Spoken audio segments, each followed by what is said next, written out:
Our rental property is not doing well. Should I sell it or should I keep it? Welcome, guys, to another episode. This was a question that I got from a woman physician, and I wanted to address that with you guys here. So, for those that haven't been part of my world, I'm the founder of MoneyFit MD, founder of 6 to 7 and the Wealth Village, which are the communities where we teach women how to learn money and how to grow wealth. So, if you are just coming into our world, I'm so glad we found each other. So I wanted to just share this question because this is something that comes up quite a lot. And over the last couple of years, I've loved seeing more people building wealth, buying assets and all of that. But I also think there is a fallacy out there that it's a one and done. Like you buy that property and now you're free to live happily ever after. And the truth is that is not the truth. And part of this is I truly believe that we're not meant to sit down idle on a beach somewhere doing nothing, because if we do that, we're literally going to die of like brain atrophy, and yes, you can look at people that are doing that all day and fantasize, but the bottom line is most of us are not made that way. We are physicians for a reason. We are doctors for a reason. There's a selection process here that if you keep looking at every beach bum and going, I want to be a beach bum too, it ain't going to happen. You ain't going to love it, or you're going to shrivel away. It's interesting actually, because I was having this conversation. I forget where we were having this conversation on my Facebook wall. So if you're not following me on social media, you absolutely want to find me, Latifat Akintade. And I had posted on my wall and said, if you were not being a physician, what would you do? And the more interesting, the better. And I got a bunch of like beach bums. And one day I was having like a rough day, and I was like, I'm joining my core beach bums. Like, let's all go together. But in truth and in reality, though, we're not. Like, there's a selection bias. Like, if you are listening to this podcast right now, you're probably not going to thrive as a beach bum. And I know that's disappointing for you to hear, right? You're like, dang, Latifat, I know it's disappointing for you to hear, but the truth is, like, you're called to more. And it is important for us to now learn and figure out like how to help you live a life that has rest in there. And some of you guys are going to be listening and saying like, what does rest have to do with money and wealth? Listen, it does. Listen, there are certain things that you have not been taught as a first generation wealth builder that actually directly correlates with how much wealth you have in a wholesome way. And some of those, I teach this inside of our Wealth Village, which is a community for women physicians. And one of it is rest. Many of us don't know how to rest. Many of us don't know how to play. And for the women that I work with, one of the philosophies that I have is the more you play, the more money you're going to have. Listen, I'm waiting for that to be proved wrong. And I'm not talking about someone that like plays for a lifestyle and doesn't, that's more laziness actually, that doesn't want to do any work. But I'm saying that many times we're just not taught about what wealth is and what wealth should be. And so rest is part of wealth. And when I teach women physicians, they're like, poof, mind blown. But anyways, I love that I'm seeing women physicians have more conversations around money and buying asset, but many times we think if I just buy one property, my problems will be solved. Well, life is about finding problems and solving problems. And in fact, if you're in your house by yourself for 2 weeks, trust me, you'll find problems. You will not find it in your physical home, but you go on social media and find it. So I'm sorry. You're like, Latifah, you're like busting my balloon over here about my dreams for nothing. I love you. But going back to that question though, I have seen many physicians who maybe this is their first round when it comes to like economic distress during their wealth building season. And if you grew up in a home or in a family where everyone was talking about money and wealth building in a way that's productive, you would maybe have more experience. But because you don't, you definitely want to leverage other people's experience. And that's part of why I'm sharing with you here on the podcast. I guess you can call me your wealth mentor, if you want to call it that, right? Mentor and potential coach, but like mentor. And the truth is like seasons happen. Seasons come, seasons go, right? The couple of years ago, we had interest rates that were like so crazy low, and some of you guys took advantage, and I'm really, really glad you did, because one of the key things that's important for you to learn is taking advantage of opportunities as they come. And so those that are quick to action are going to get the benefit. Those that are slower to action are going to get the benefit. So if you are quick to action, if you did not procrastinate, you probably own assets, which means that your money has been working for you, right? Your net worth is likely grown farther than if you did not buy assets. And now we're in this in-between season where interest rates are still not smiling. And maybe your property is not cash flowing like it could be cash flowing. So like the case that I just read where someone said, we bought a property, but it's struggling and we're trying to figure out, should we fix it or should we ditch it? And that's what it comes down to, fix it or ditch it. And so the message that I got was, the person was really concerned and talking about, did I make a mistake and all of that. So the question now is, what do I do? And as I always say, this is my disclaimer. This is for education. Learn from it. Apply. I don't know your personal situation. I'm not your coach. If I'm your coach, it's different. And if you want to learn how we can work together, go to moneyfitmd.com and click on the button like work with me at the top, and you see the options that we have. But the first thing that I'm going to tell you to do is, number one, is like stop catastrophizing. Like, we all do that, right? We all do that because we're normal human beings with normal human brains. And so when things happen, one of the first things we do is we catastrophize, like, oh my goodness, like I'm going to be bankrupt forever. I'm going to be blah, blah, blah forever. And the truth is I want you to calm the heck down, because I'm not saying don't feel your feelings and all that. I'm pro that, all that. But the truth is, though, that's not the place where you want to make decisions from. Because what happens is, if you do, you're going to make decisions out of fear, and it's going to actually affect your ability to grow wealth long term. So the very first most important thing is like cut it out, like break the emotional over dramatization that your brain is probably doing by catastrophizing, like cut that out. And one of the things that may be helpful is increasing the length of time. And this can be very helpful for many of you guys, which is, if you take this specific situation that is hard right at this moment where you feel like you cannot breathe, and just ask yourself, in 10 years from now, will I sweat this? Like just draw out the time frame a little bit more so that you can give yourself like the truth, which is a gift of time. I'm not saying don't make the decision for 10 years, but my point is what your brain may be telling you right now, like, oh my goodness, we're all gonna die. 10 years from now, it ain't gonna be a big deal because you would have solved it and you'd be in a different place. So that's the very first thing I want to say, is like stop catastrophizing, because is it catastrophizing or catastrophizing? Catastrophizing. ESL people, but I'm not going to let even ESL stand in the way of our education. In fact, guys, this is important. So I talk about imperfect actions all the time. There is a woman physician that was sharing with me recently. She went through our 16-week money only course for women physicians. This is where women learn how to do money, how to stop being overwhelmed by it, how to stop avoiding their finances. She went through this and she made so much progress in 16 weeks. And one of the things that when she had was that inside of this program, she said, I actually was able to secure speaking opportunity. And I think she was doing like multiple 5-figure from speaking. And she said, part of it was because of what you teach about imperfect action. Because if I was waiting for the perfect time like I normally would, I would not have gotten this opportunity. So anyways, imperfection is like a thing. Like it's a whole vibe. It's a whole strategy, right? That's the whole strategy. So anyway, stop catastrophizing. Don't catastrophize. No, it's catastrophizing. Don't do that, right? Because it does not help you. Calm the heck down. And imagine sane patients. A patient comes to you and you're trying to diagnose them. And you're like, oh my goodness, like the sky is falling. The sky is falling.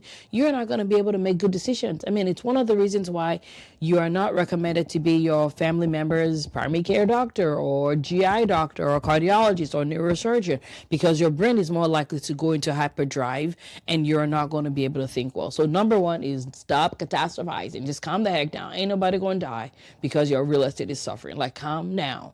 And guys, if you are going to make a good decision in that spot, I'll tell you to stay there, but most times you don't. That's why you need to get out of it. Okay. Number two thing is, now we have to look at the numbers. we have to look at the numbers. We have to look closely at the numbers. And this is a part that gets me super annoyed / excited. Excited because we can solve it, but annoyed because most things and most people, when it comes to finances, they're doing everything to separate you from your finances, right? The healthcare system says you're too busy, don't look at your money. There are good advisors out there, but most advisors benefit from you not being intimate with your numbers because, hey, sweetie pie, you can't handle that, right? I'll take care of it for you, as opposed to encouraging you to get financially educated so that you can do it together. So most systems, most things don't want you to be intimate with your numbers. What we teach you inside of 6 to 7 is how to be intimate with your numbers. We want you to get good at your numbers, okay? And the reason why for this specific case is there are certain numbers that will be helpful in trying to see if this is something you need to fix or you can fix or something you need to ditch. And some of that is like finding where the leaks are. So when it comes to leaks, it's like, what are you doing? What are you spending money on that is not adding value or increasing value for you? There are certain things that are important when it comes to like real estate. And in this situation, I think it was a short-term rental. There are certain things that are important, like the quality of your cleaner is important, right? The quality of your cleaner is important. That's not where I would cut cost if you're deciding between a reliable cleaner versus a non-reliable cleaner. But if you're deciding between two cleaners that are reliable and one of them is like $150 cheaper, like why not? But again, you're not like, don't pick a bad option to save money. That's not a leak. Now your behavior is going to be the leak, right? So be careful about what you qualify as a leak versus what is not a leak.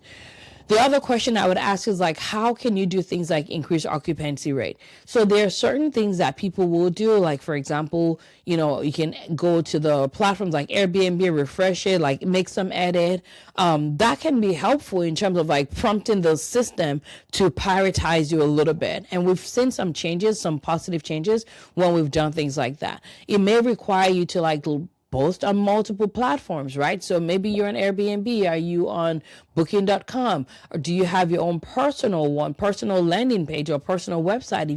If you want to market outside of those programs, where maybe you'll be able to market freely now to like people that are recurring clients, because now you have like an email list because you have your own website, right? Reaching out, as long as you're not doing it, because Airbnb and all of those are very particular about this. They want you to keep things on their platform. So don't break the rules if you want to stay with them. But if you have your own website where people are booking from, if you have your own like guest list where people have put their information, that's a way to get people to come back with you, right? When we bought our short-term rental, I remember there were people in there that would come and said, oh, every year for the last 2 years, we spend July 4th here because it's by the beach.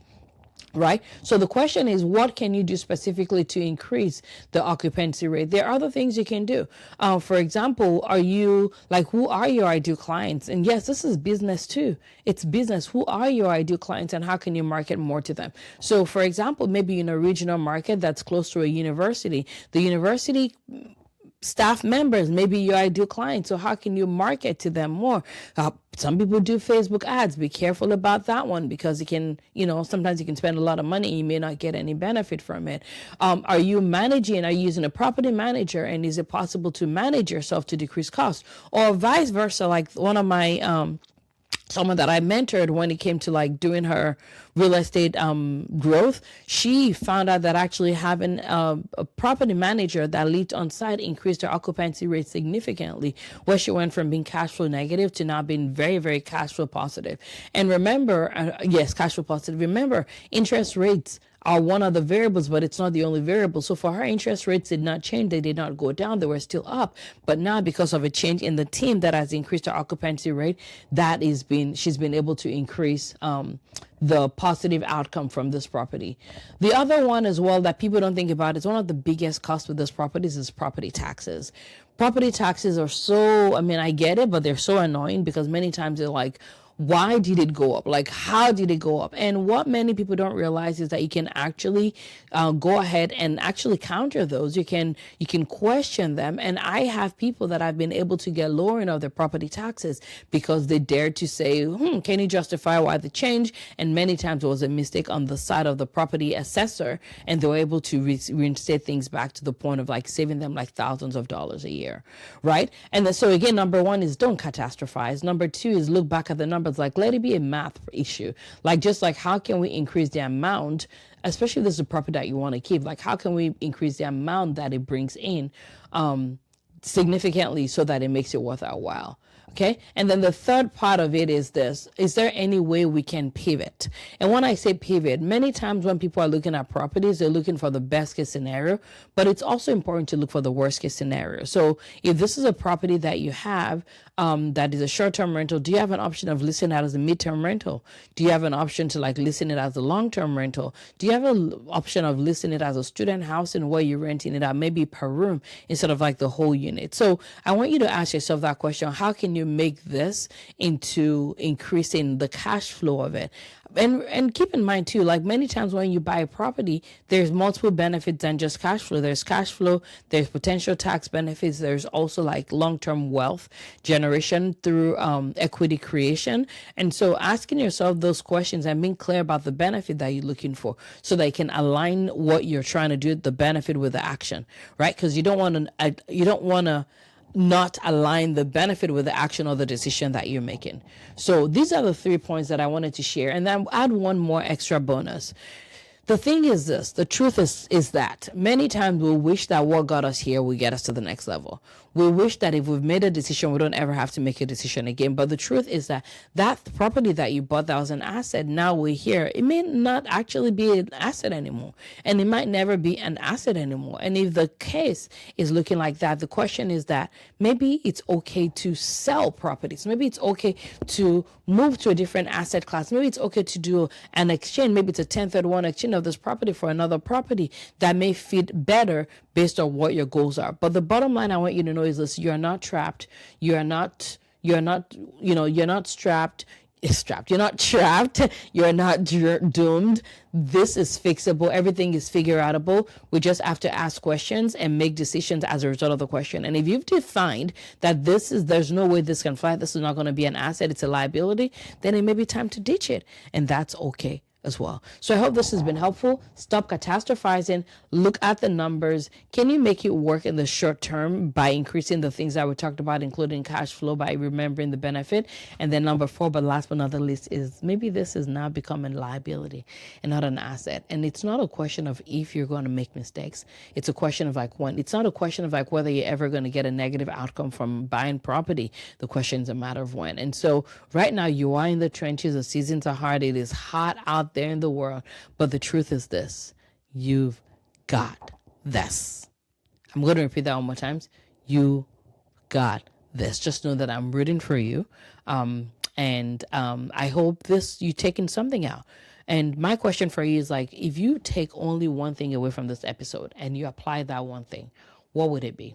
Leave us a message in the wherever it is that the platform you're listening to on, whether it's Facebook, whether it's Instagram, whether it's YouTube, whether it's whatever else it is. Let us know what your thoughts are. And if you're listening on the podcast, then go ahead and leave us a review. We'd like to hear what you got from here and what about this episode you enjoyed. So I hope this has been helpful. Let me know if we can be of service. If you're like, okay, I want to, Latifat, thank you for giving me those tips.